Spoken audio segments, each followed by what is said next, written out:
Show me your glory.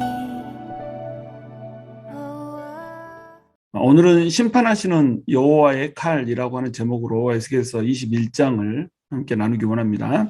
또 여호와의 말씀이 내게 임하여 이르시되 인자야 너는 얼굴을 예루살렘으로 향하며 성소를 향하여 소리내어 이스라엘 땅에서 예언하라.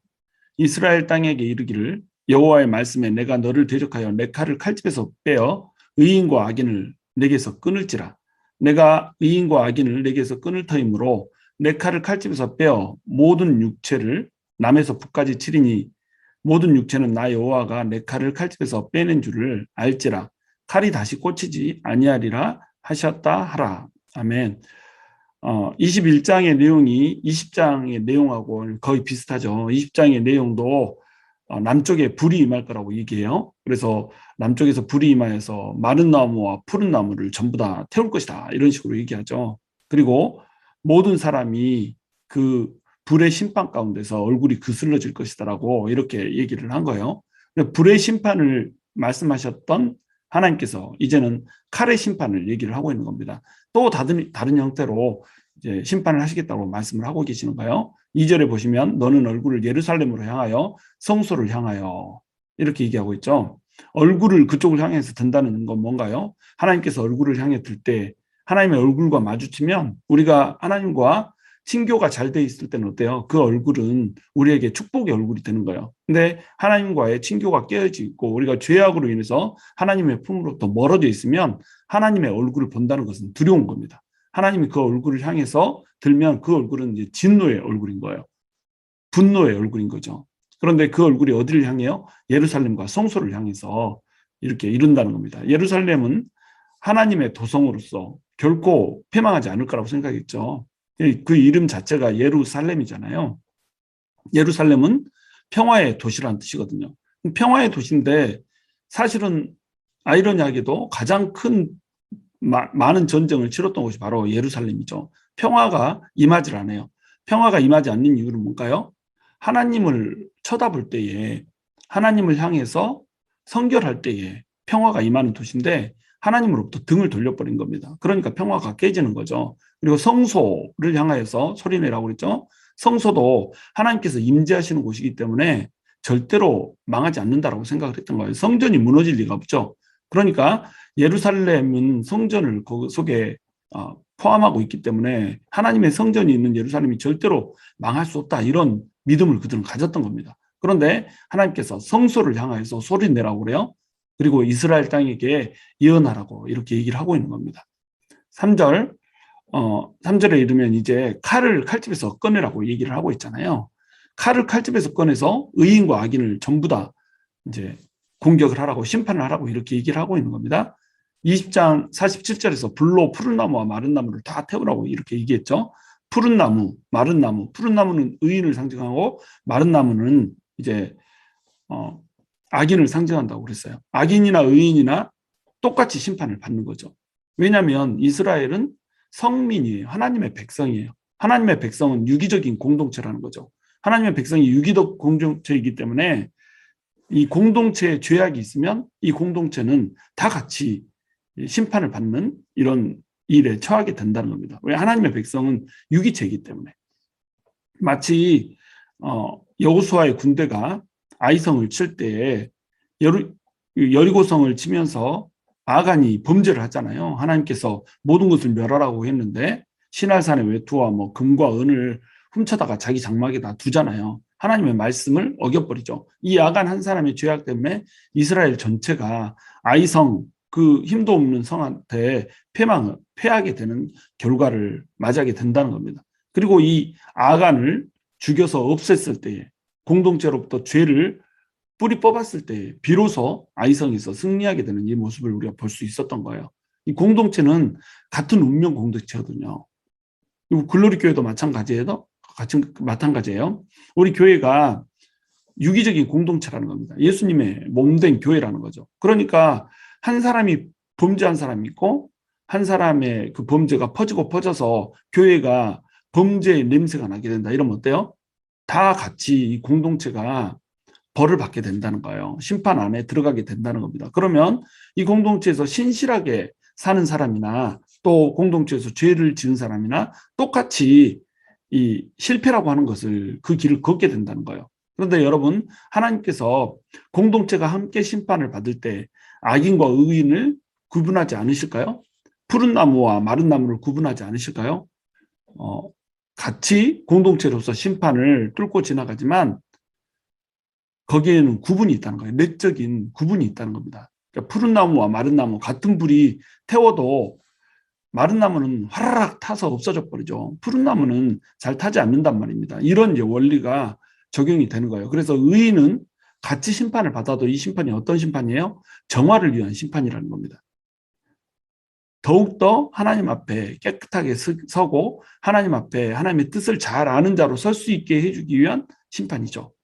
여기 이제 욥에 임한 징계 같은 거예요. 욥은 아무 잘못이 없죠. 하나님 앞에 의인이죠. 그러나 이 욥에게 고통이 임하잖아요. 이 고난이 임하면서 불 가운데를 걷는단 말이죠. 이러면서 욥이 어떻게 돼요? 신실한 사람, 하나님의 뜻을 아는 사람, 장차 올 구속자 예수 그리스도의 그림자를 발견한 사람, 그리고 하나님을 그전에는 귀로만 들었지만 이제는 하나님의 얼굴을 직접 대면하여 보는 사람으로 딱 성장해서 서버리잖아요.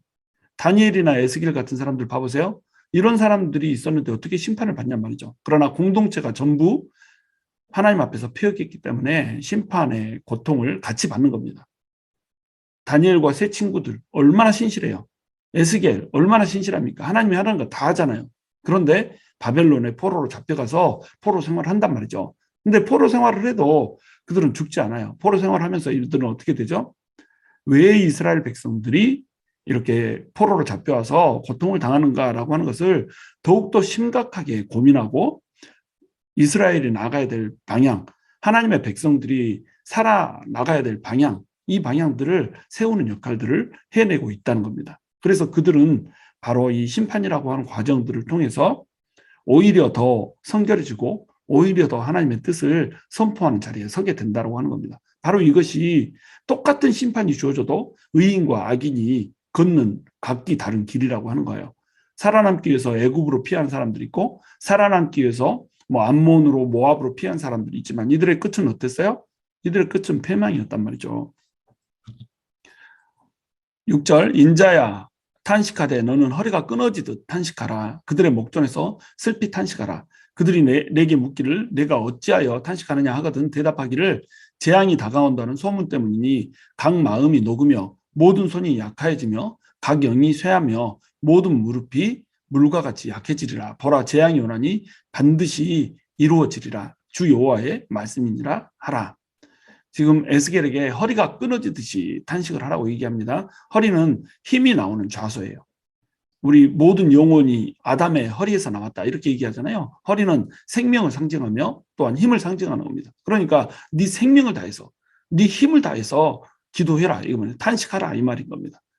탄식하며 울라는 거죠. 허리가 끊어지듯이. 왜냐하면 바벨론에 의해서 이스라엘 백성들의 허리가 끊어질 것이기 때문에 이스라엘의 남유다의 허리가 끊어져서 힘을 잃고 생명을 잃을 것이기 때문에 너는 그 사실을 애통해하면서 힘을 다해서 탄식하라고 하는 거죠.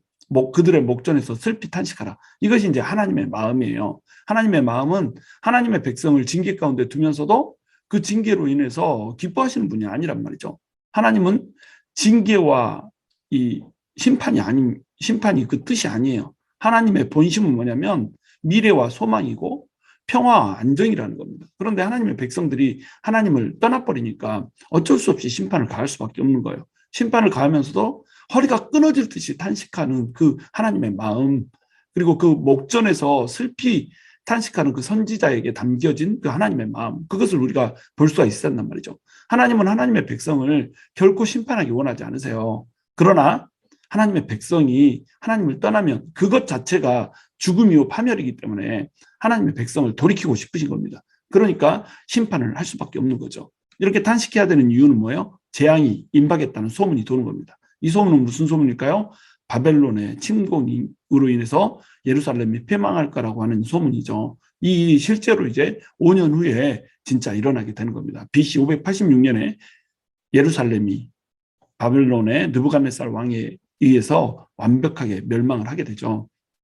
그런데 이렇게 하면서 임하게 되는 바벨론의 왕이 와서 심판을 가하기 때문에 임하게 되는 그 고통은 어떤 고통이에요? 영혼육의 전적인 고통입니다. 봐보세요. 각 마음이 녹으며 모든 손이 약화해지며 이렇게 얘기했죠. 마음이 녹아버려요. 불안에 떨고 두려움에 떨고 슬픔에 겪고 내 형제 권력들이 죽는 모습들을 보면서 마음이 무너져요. 그리고 모든 손이 약해져요. 자, 마음도 약해지고 손도 약해지죠. 육신도 약해지고 마음은 이제 혼이거든요. 우리 몸이 영혼 육으로 돼 있단 말이에요. 영은 동물들은 갖지 못한 그 사람만의 특징이죠. 이 영이 있기 때문에 사람들은 하나님을 송축하고 찬양하고 이렇게 할 수 있는 거죠. 근데 혼은 뭐냐면 마음의 영역인 거예요. 혼은 우리 정신의 영역인 겁니다. 근데 이 정신까지도 약해지는 거예요. 공격이 오면 육신만 죽는 게 아닙니다. 마음이 죽어버려요. 희망을 잃고 낭만 가운데 살게 되고 또 육신적으로도 죽게 되고 이렇게 되는 것이 바로 심판의 특성이라는 겁니다. 그리고 그 다음 것을 봐보세요. 모든 무릎이 물과 같이 약해지리라 이렇게 돼 있고 그 앞에 각 영이 쇠하며 또 이렇게 돼 있죠. 각 영이 쇠하고 모든 무릎이 물과 같이 약해지라. 또 영이 약해지고 육신이 약해진다고 하는 것을 표현하고 있는 거예요. 모든 무릎이 물과 같이 약해지라 이 말은 무릎이 물로 돼 있으면 어떻게 되겠어요? 사람들이 다 꼬그라지고 올바로 서 있을 수가 없게 되겠잖아요. 영도 쇠약해지고 몸도 쇠약해지는 이런 전적인 고통 가운데로 들어가게 될 거라고 하는 겁니다. 8절 여호와의 말씀이 또 내게 임하여 이르시되 인자야 너는 예언하여 여호와의 말씀을 이같이 말하라. 칼이여 칼이여 날카롭고도 빛나도다.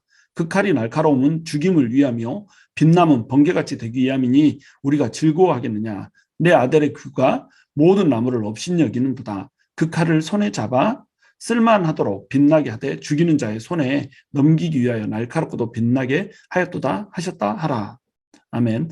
봐보세요. 하나님께서 칼이여 칼이여 날카롭고도 빛나도다 이렇게 말씀하시죠. 여러분 우리 칼 간다는 표현 쓰잖아요. 하나님께서 지금 참고 참으면서 이스라엘의 폐역을 견뎌오셨지만 그동안 어떻게 하셨어요? 칼을 갈아오신 거죠.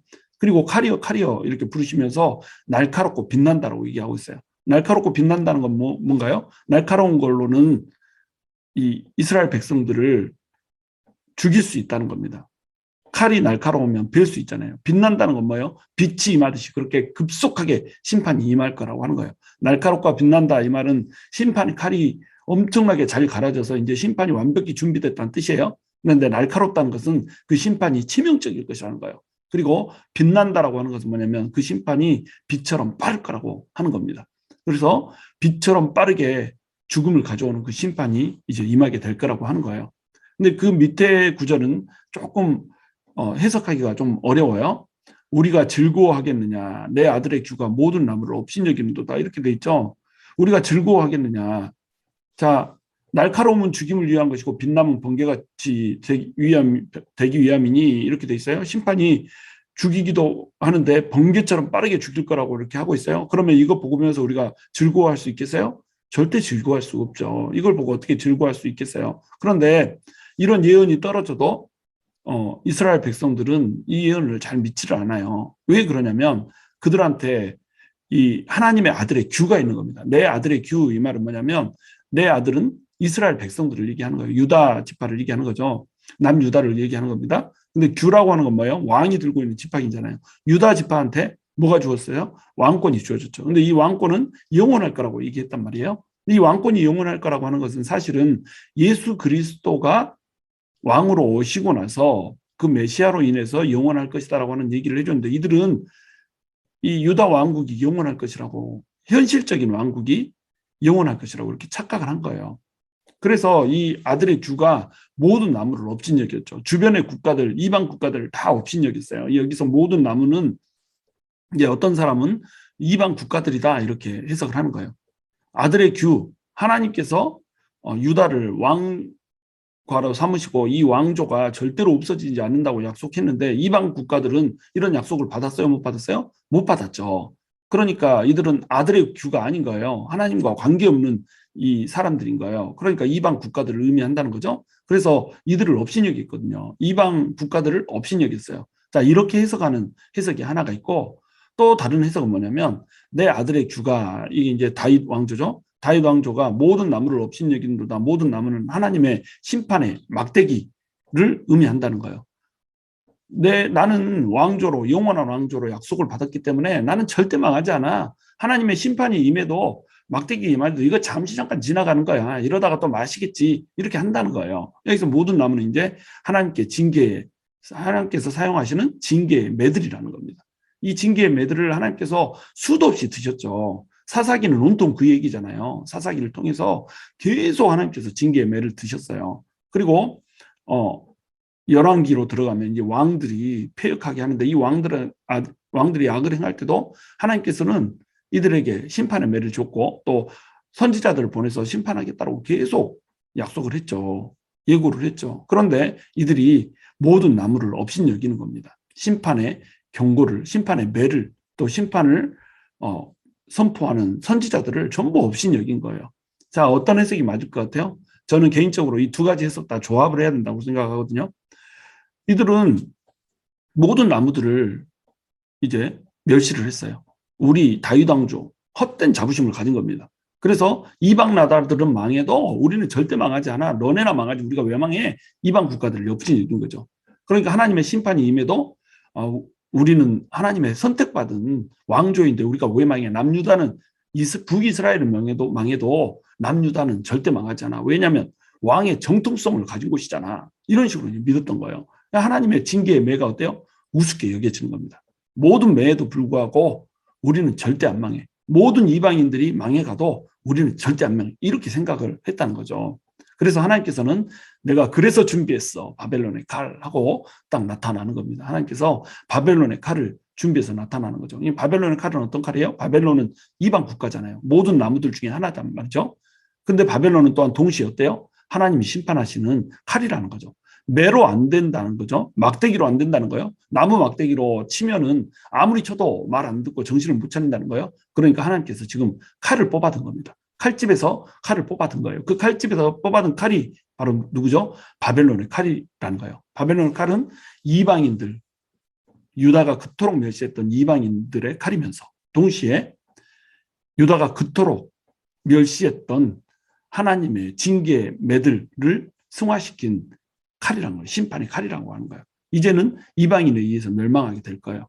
그들이 업신여겼던 이방인에 의해서 멸망하게 될 거예요. 그들이 하나님의 심판의 막대기를 업신여기기 때문에 이제는 결코 업신여길 수 없는 칼로 멸망하게 될 거라고 하는 겁니다.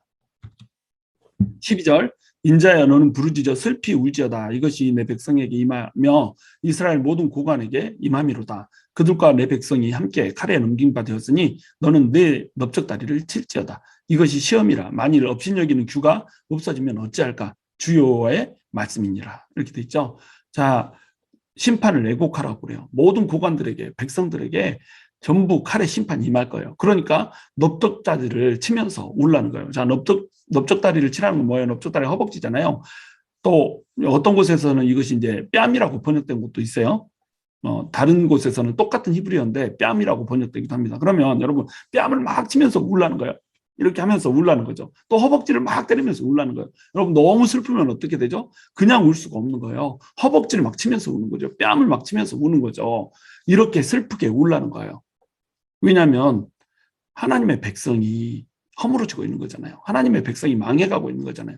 하나님의 백성이 이방인의 칼에 의해서 심판을 당하고 있고 하나님의 백성이 그 주인 대신 하나님에게 직접 아버지 대신 하나님에게 직접 심판을 받고 있잖아요. 얼마나 슬퍼요. 그러니까 넓적다리를 치면서 울라라고 하는 겁니다. 이것이 누구의 슬픔이라고요? 바로 하나님의 슬픔이라는 거죠.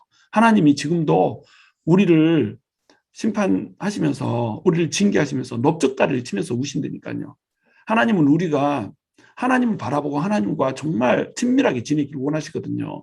하나님만을 쳐다보면서 성결한 백성으로 하나님의 선택된 백성으로 살기를 원하시거든요. 근데 그렇게 하지 못하니까 하나님께서 치실 수밖에 없는 거예요. 그런데 하나님은 어때요? 치시면서도 뺨을 치면서 넓적다리를 치면서 울고 계시는 그 하나님, 애통해 하시는 그 하나님의 모습이 누구의 모습으로 지금 펼쳐지고 있어요? 에스겔의 모습으로 표현되고 있는 겁니다. 13절 이것이 시험이라 이렇게 얘기하고 있죠. 이렇게 그들이 업신여기는 규가 없어지면 그들이 어떻게 할까? 지금 하나님께서 말씀하고 계시는 거예요. 업신여기는 홀, 이 홀이 있기 때문에 하나님께서 약속하신 영원한 왕조라고 하는 그 왕조의 그 규가 있기 때문에 그들은 이방국을 업신여겼어요. 그리고 하나님의 매도 업신여겼어요. 그런데 그들이 그렇게 신뢰했던 다윗 왕조의 그 홀이 만약에 멸망해버리면, 규가 없어져 버리면 그들은 어떻게 할까? 어찌 될까? 바로 이 얘기를 하고 있는 겁니다. 이게 시험이라는 거예요. 그래도 그들이 그렇게 말을 안 들을까? 이런 시험을 지금 하나님께서 하고 계신다는 겁니다. 14절, 그러므로 인자야 너는 예언하며 손뼉을 쳐서 칼로 두세 번 거듭 쓰이게 하라. 이 칼은 죽이는 칼이라. 사람들을 둘러싸고 죽이는 큰 칼이로다. 내가 그들이 낙담하여 많이 엎드러지게 하려고 그 모든 성문을 향하여 번쩍번쩍하는 칼을 세워놓았도다. 오호라, 그 칼이 번개 같고 죽이기 위하여 날카로웠도다. 칼아 모이라, 오른쪽을 치라, 대열을 맞추라, 왼쪽을 치라, 향한 대로 가라. 나도 내 손뼉을 치며 내 분노를 다 풀리라. 나 여호와가 말하였노다. 하나님이 굉장히 분노에 계시죠. 그래서 에스겔에게 예언하면서 손뼉을 쳐서 칼을 명령하라고 그래요. 자, 손뼉을 치라고 하는 것은 뭘까요? 예언을 하는데 손뼉을 치라고 하는 것은 하나님의 심판을 생동감 있게 강조를 하는 겁니다. 칼들이 임했어요. 칼이 막 날아다니면서 사람들을 베어 근데 손뼉을 막 치는 겁니다. 자, 칼들아, 이쪽, 저쪽, 저기를 쳐야지 막 응원하는 거예요. 생동감 있게 하나님의 심판을 지금 강조하고 있는 거죠. 하나님의 심판은 잔잔하게 오는 게 아니에요. 급격하게 오는 겁니다. 손뼉을 칠 정도로. 그래서 막 자 이쪽, 자 저쪽 하면서 구석구석에 하나님의 심판이 임하게 되는 이런 모습으로 임한다는 거예요. 그러니까 심판을 예언하는 에스겔도 어때요? 격한 감정으로 지금 심판을 선포하고 있는 겁니다. 자, 심판이 임한다니까 정신 차리세요. 심판이 임해요. 손뼉을 치면서 이렇게 심판을 경고를 하고 있는 거예요. 그리고 이 심판은 철저하고 절망적인 심판이 될 거예요. 낙담하여서 많이 엎드러진다고 얘기했죠. 그리고 성문을 향하여서 번쩍번쩍하게 한다고 그랬죠. 그리고 두세 번 거듭서는 칼이라고 얘기해요. 두세 번을 거듭쓰게 하라. 이 말은 무슨 말이에요? 한 번에 베서 심판을 가하면 숨는 사람들이 있단 말이죠. 그러면 숨는 사람 쫓아가서 두 번 하고 또 숨어 있는 사람이 있으면 세 번 하고 이렇게 거듭쓰이게 하라는 거예요. 그리고 사람들을 어떻게 하라는 거예요? 둘러싸라는 거예요. 사람들을 완벽하게 포위하고 절대로 숨지 못하게, 절대로 피하지 못하게 하고 모든 사람에게 심판의 칼이 내려지게 이렇게 하란 말이죠. 그리고 번쩍번쩍 빛나요. 모든 성문을 향해서 겨냥돼 있어요. 어떤 성문도 이 칼을 피할 수가 없어요. 성문에 있는 모든 사람들이 이 번쩍번쩍하는 칼 앞에서, 세워진 칼 앞에서 심판을 받게 될 거예요. 이렇게 돼 있다는 겁니다. 그런데 이 심판이 전적이면서 이렇게 이 낭망적인 심판, 절망적인 심판인데 이 심판을 하나님께서 어떻게 해요? 명령을 하는데 자, 칼들아 모여라. 자, 오른쪽 쳐, 오른쪽. 대열 맞춰. 다시 줄 맞춰. 왼쪽 쳐, 왼쪽. 내가 명령한 대로 가서 쳐. 이런 식으로 한다는 거예요. 자, 중간 저기 저놈 이렇게 하면서 한 사람도 빠짐없이 심판을 할 거라는 거예요. 심판을 손뼉을 치면서 내 분노가 다 풀릴 때까지 하나님께서 감정이 격한 겁니다.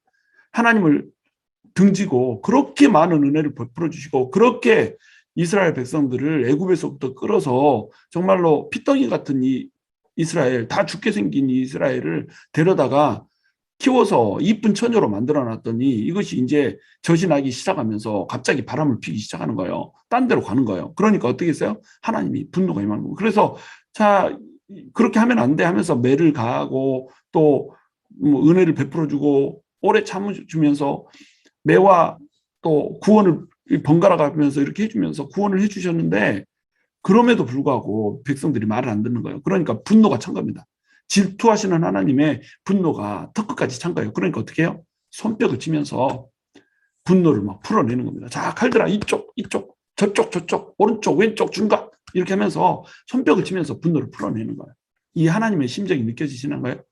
여러분, 우리가 이 하나님의 심정을 느껴야 되거든요. 우리가 하나님을 떠났을 때 하나님께서 얼마나 불타는 마음으로 우리를 바라보고 계시는지 우리가 볼 수가 있어야 되는 겁니다. 근데 우리가 하나님을 두려워하지 않는단 말이에요. 하나님을 두려워하지 않으니까 두려움이 우리에게 불같이 임하는 겁니다. 여러분, 하나님을 두려워하면 다른 것이 두려울 일이 없거든요. 근데 하나님을 두려워하지 않잖아요? 그러면 두렵지 않은 일에도 두려워할 만한 일들이 생기게 하나님께서 해버린단 말이에요.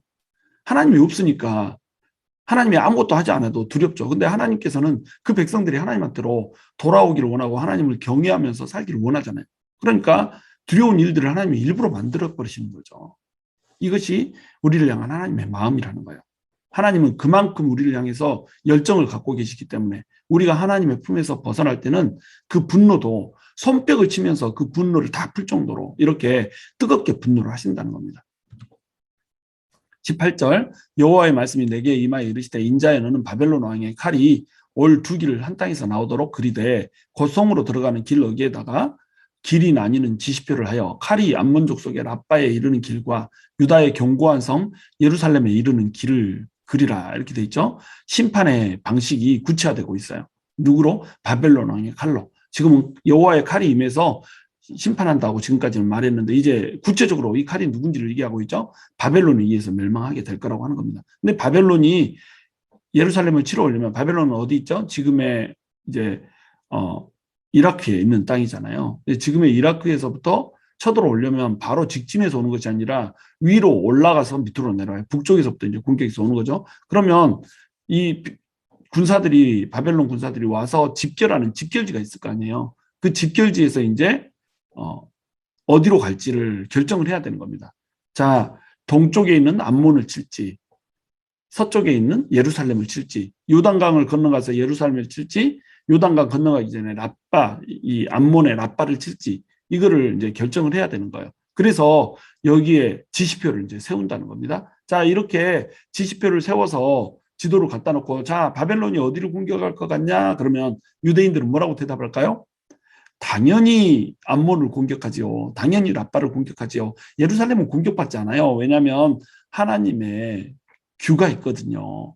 하나님의 아들의 규, 그 하나님의 왕의 홀이 있거든요. 그러니까 절대로 우리는 공격받지 않죠. 이렇게 생각할 거라는 거예요. 그래서 지금 이 두 개의 지도를 그리라고 하는 겁니다. 갑자기 지도를 그리라고 하는 이유, 암몬 족속 랍바를 칠까, 견고한 성 예루살렘을 칠까 이렇게 이제 질문하고 있는 하나님을 볼 수가 있는 겁니다. 이 랍바는 암몬의 수도죠.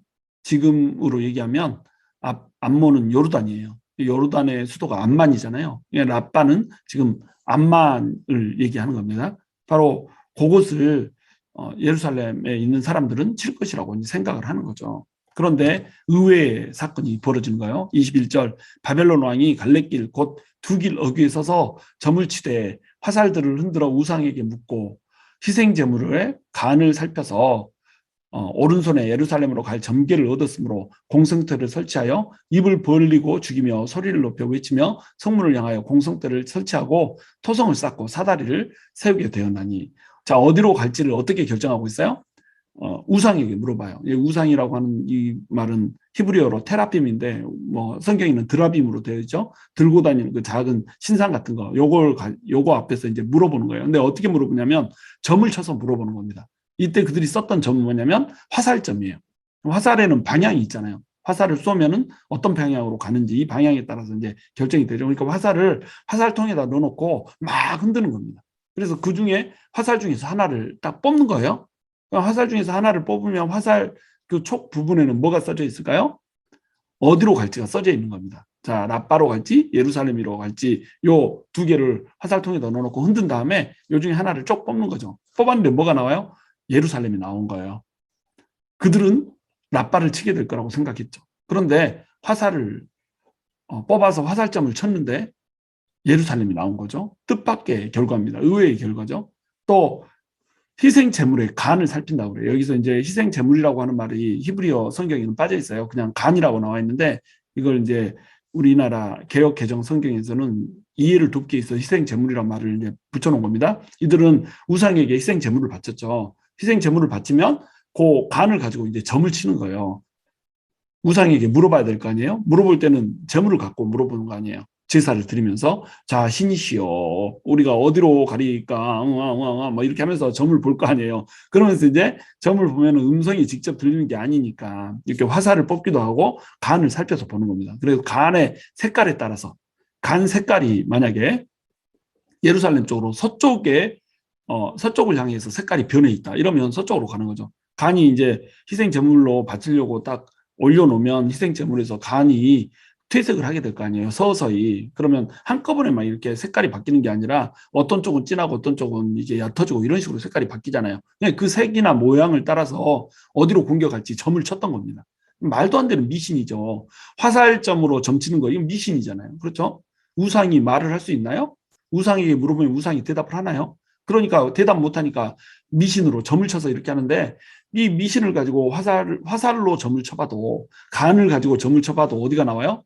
예루살렘으로 갈 점괘가 나오는 겁니다. 그럼 이 점괘를 지금 주장하고 있는 분은 누구죠? 하나님이라는 거예요. 하나님이 미신을 보고 있는 그들까지도 이용해서 지금 하나님이 원하시고자 하는 예루살렘에 대한 심판을 이루고 계시는 거예요. 그들이 오른손에 예루살렘으로 갈 점괘를 얻었으므로 이렇게 나와 있죠. 오른손에 얻었다, 이 말은 무슨 말이냐면 오른손에 힘과 권능과 은혜가 있다라고 이렇게 생각을 했던 거예요. 그러니까 이 점괘는 오른손에 얻는 겁니다. 신의 힘, 신의 권능, 신의 은혜를 가지고 이 점괘도로 가면 우리는 반드시 승리한다, 이거죠. 이건 철저히 미신이죠. 그러니까 이 점괘를 가지고 이들이 온다라고 하는 것, 이것은 유대인들이 보기에는 어이없는 일인 거죠. 한낱 미신을 가지고 우리를, 하나님의 백성을 공격한다고? 그런데 그 한낱 미신으로 이스라엘 백성들이 공격을 당하는 거예요. 입을 벌리고 죽이고 막 함성을 지르면서 죽이는 거죠. 소리 높여 외치면서 성문을 향해서 공성대, 투석기를 막 날리고 토성을 쌓아가지고 사다리를 이제 세우고, 성문이 높으니까 토성을 높게 쌓아서 성문 높이하고 똑같이 쌓아버려요. 그러면 사다리만 딱 걸치면 어떻게 되죠? 거기에 바로 직결해서 들어갈 수가 있는 겁니다. 이렇게 해서 심판을 할 거라는 거죠. 그러면 이제 23절, 전에 그들에게 맹악한 자들은 그것을 거짓 점괘로 여길 것이나 바벨론 왕 그 죄악을 기억하고 그 무리를 잡으리라. 자, 하나님을 믿는 사람들은 어때요? 이 점괘는 미신이죠. 거짓 점괘죠. 그런데 하나님의 백성들이 어떻게 했어요? 자기들이 이들의 우상을 섬겼잖아요. 그들이 미신으로 여기는 그것을 그들 섬기면서 그대로 했어요. 그래놓고 또 바벨론 왕이 점을 치면 이게 거짓 점괘라고 이렇게 생각한단 말이에요. 자, 그것을 거짓 점괘로 여길 것이나 바벨론 왕은 그 죄악을 기억하고 그 무리를 잡으리라. 이렇게 그들은 왜 이것을 이런 일이 일어나지 않을 것이라고 거짓 점괘라고 여기냐면 미신이기 때문이 아니었어요. 그들이 하나님을 잘 믿기 때문에, 이들이 우상 앞에서 점을 뽑았기 때문에 이것은 이런 일은 일어나지 않을 것이라고 여긴 게 아니에요.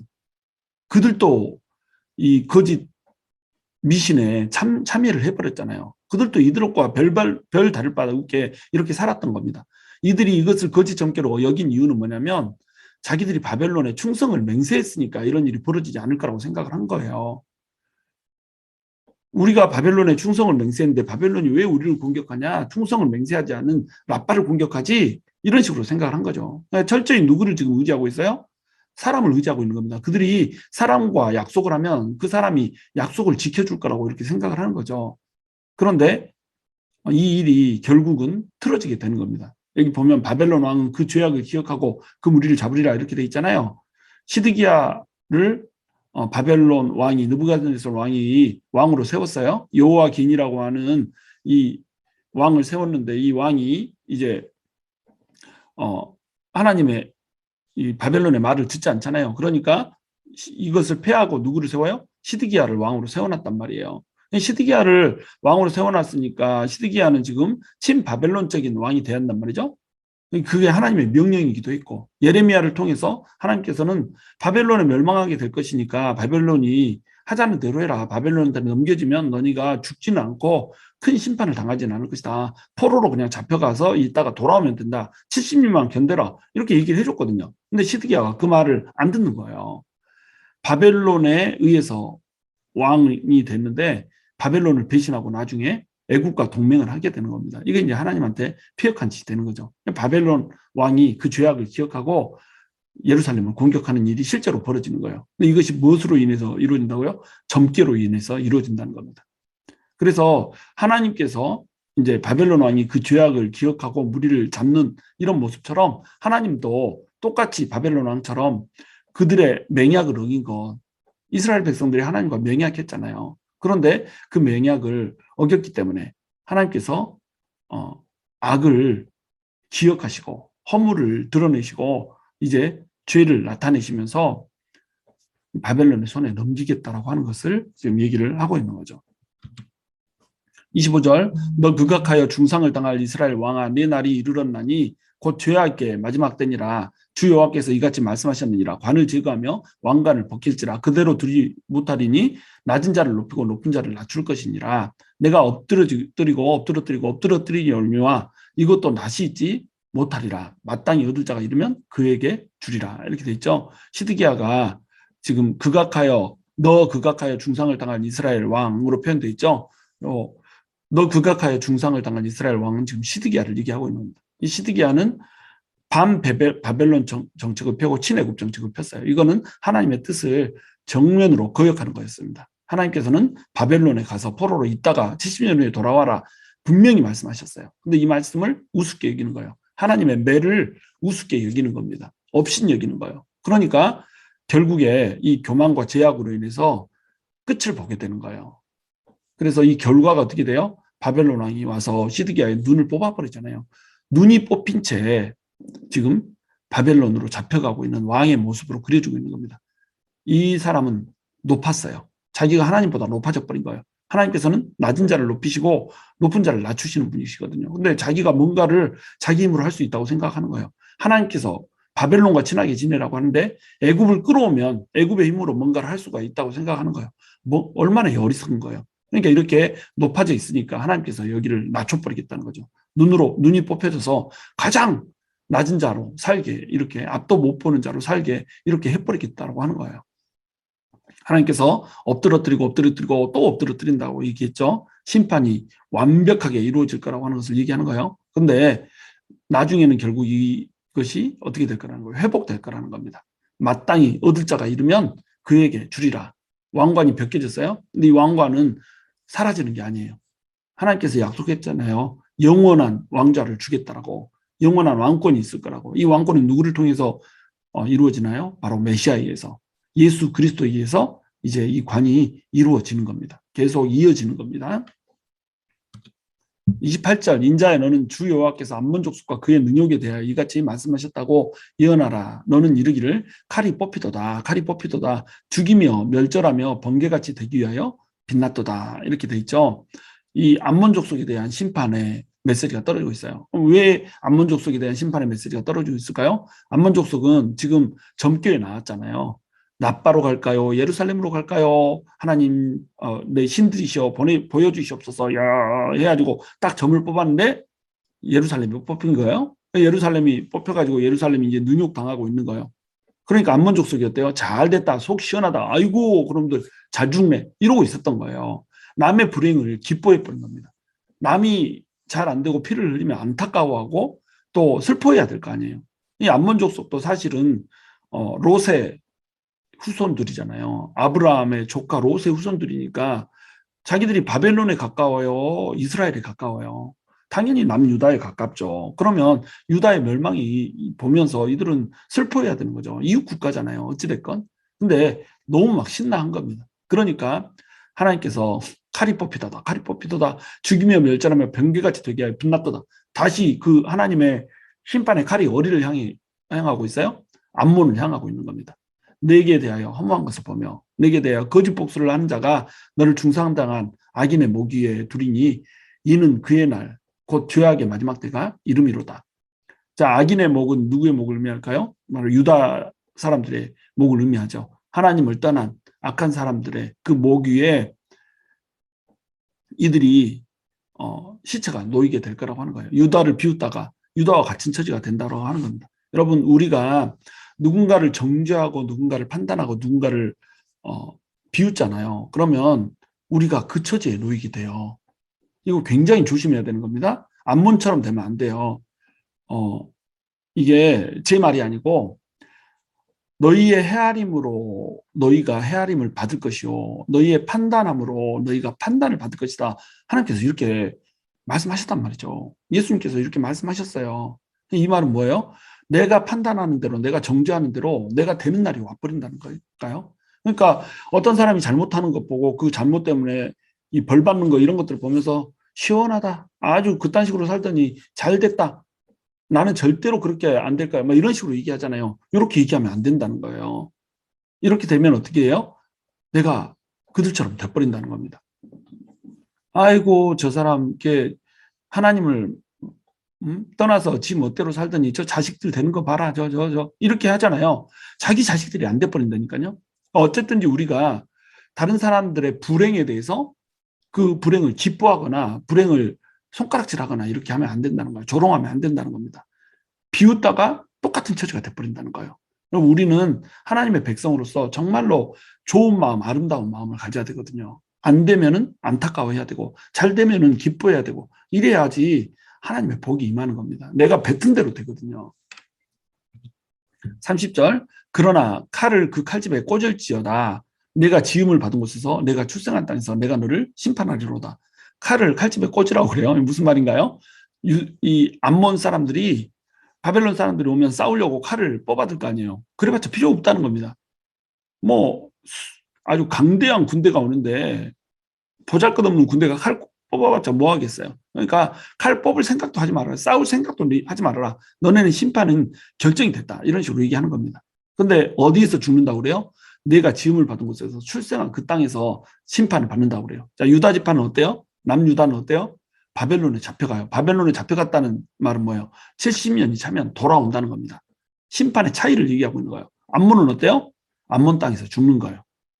짐승 같은 자 바벨론에 의해서. 짐승 같은 자라고 하는 말은 뭐예요?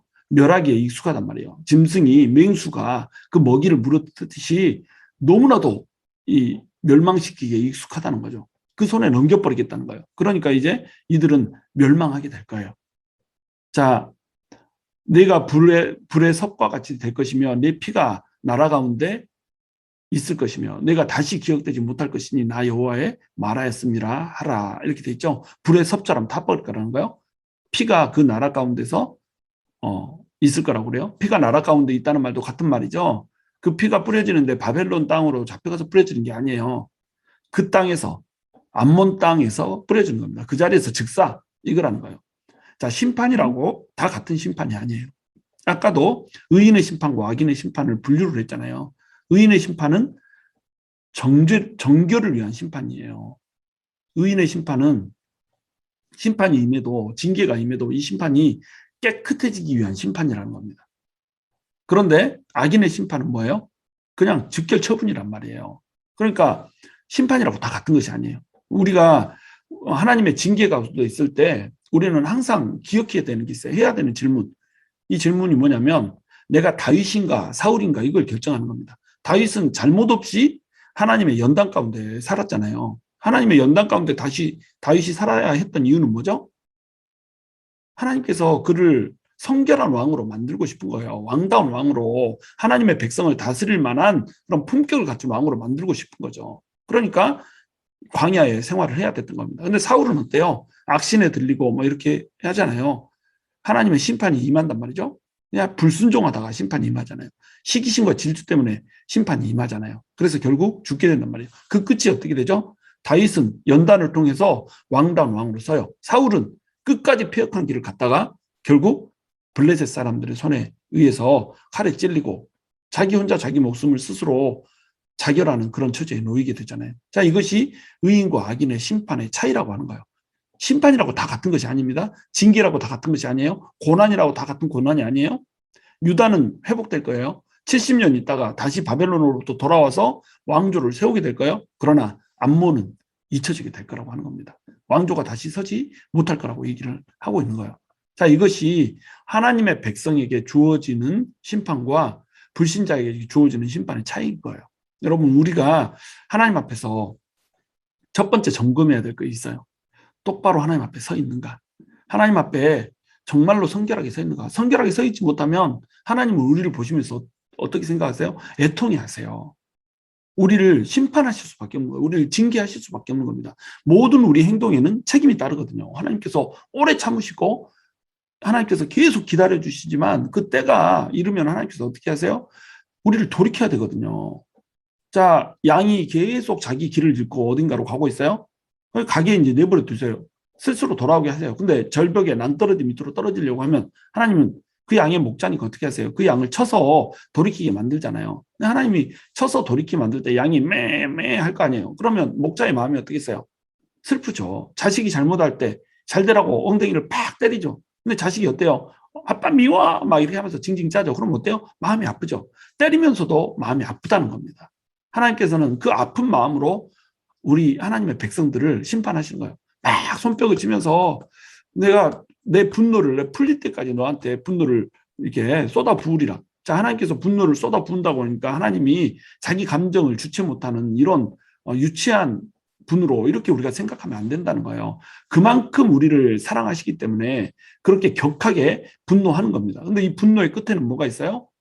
돌이키고 싶어하는 하나님의 사랑이 있단 말이에요. 우리가 돌이키기를 원한단 말이에요. 그러니까 징계도 가하고 심판도 가하는 겁니다. 그래서 불 가운데서 연단 받아지고 정금 같은 믿음을 가지고 하나님만을 사랑하는 자세로 태도로 나오기를 원하신다라고 하는 거예요.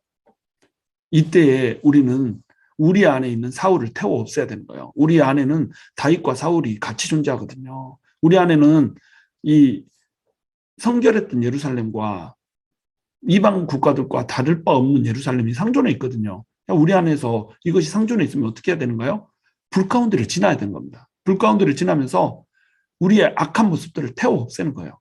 그리고 우리 안에 존재하고 있는 마른 나무들은 전부 태워 없애고 우리의 안에 존재하고 있는 푸른 나무가 더욱 풀어질 수 있게 우리는 성결한 자세로 나와야 된다고 하는 거예요. 여러분, 심판의 메시지가 계속 떨어지고 있죠? 이 심판의 메시지는 하나님께서 우리를 미워하시는 게 아니에요. 하나님께서 죄를 미워하시는 겁니다. 죄에 대한 진노요, 죄에 대한 심판인 거예요. 이 죄를 태워 없애고 하나님의 앞에 성결하게 나오면 우리는 사랑을 회복할 수 있는 거예요. 심판의 메시지도 하나님의 사랑의 메시지라는 겁니다. 하나님께서는 우리가 하나님 앞에 성결해지기를 원하세요. 저와 여러분이 하나님의 그 심정을 좀 깨달았으면 좋겠어요. 징계할 수밖에 없고 침묵할 수밖에 없고 때로는 매를 칠 수밖에 없는 하나님의 그 심정을 우리가 깨달을 수 있으면 좋겠습니다. 그래서 우리가 정말로 하나님의 마음에 합한 사람으로 설 수 있게 되기를 하나님 앞에서 성결한 자로 서서 예수 그리스도가 세워주신 왕권을 마음껏 향유하면서 사는 그런 존재가 될 수 있게 되기를 주님의 이름으로 축원합니다.